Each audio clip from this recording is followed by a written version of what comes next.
Simple harmonic motion is when an object oscillates back and forth between equilibrium or a natural point due to a restoring force.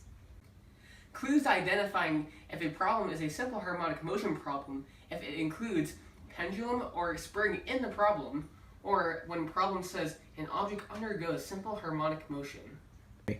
Some definitions that are commonly used in solving problems are amplitude, which is the maximum displacement of the object, period, which is the time for one complete cycle measured in seconds, and frequency, how many cycles happen in 1 second measured in hertz. Here are some more definitions you should know. Resonance, the tendency of a system to oscillate with greater amplitude at certain frequencies called resonant frequencies. Another one is damped oscillation, when an external force reduces or restricts oscillations of a system.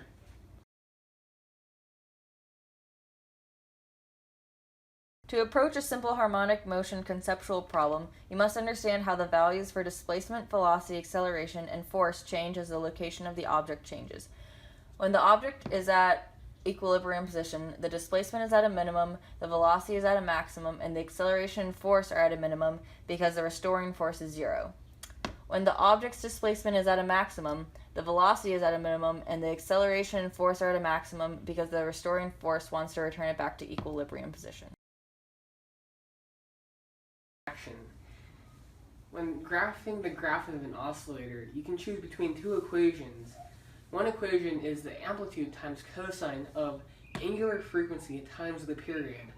The other equation is amplitude times sine of angular frequency times the period. Now, when choosing between these two equations, you have to refer back to if the problem is starting at a different displacement from the equilibrium point, or if it is at the equilibrium point. If it is not at the equilibrium point, you choose the equation with the cosine. If it is at the equilibrium point, you choose the equation with the sine.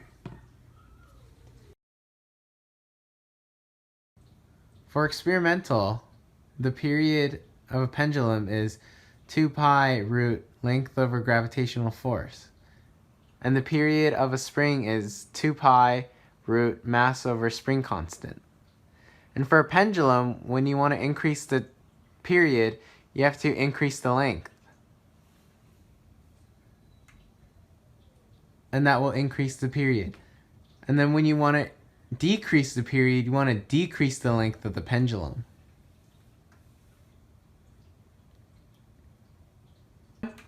When you want to increase the period of a spring, you want to increase the mass of the object attached to the spring. And then when you want to decrease the period, you want to decrease the mass of the object attached to the spring.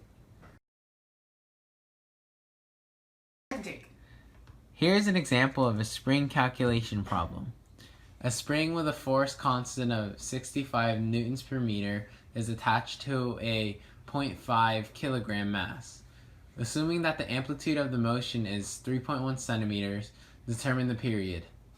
And then using the equation for the period of a spring, that would equal 2 pi root 0.5 over 65. And that equals 0.551 seconds. An object moves with simple harmonic motion. If the period of the motion is doubled, by what factor do the following quantities change? Frequency. Since frequency is equal to 1 over t, or the relationship is inverse, if you double the t, then the frequency has to be halved in order for it to remain the same. For max acceleration, use the following equation: F equals ma, which is also F equals the spring constant times the distance stretched or compressed. Since there is no t in any of these equations, it remains the same. For total mechanical energy, it's equal to potential energy elastic, which is equal to 1/2 kx squared, or 1/2 times the spring constant times the distance stretched or compressed squared. Since there's no t in this equation, then it remains the same.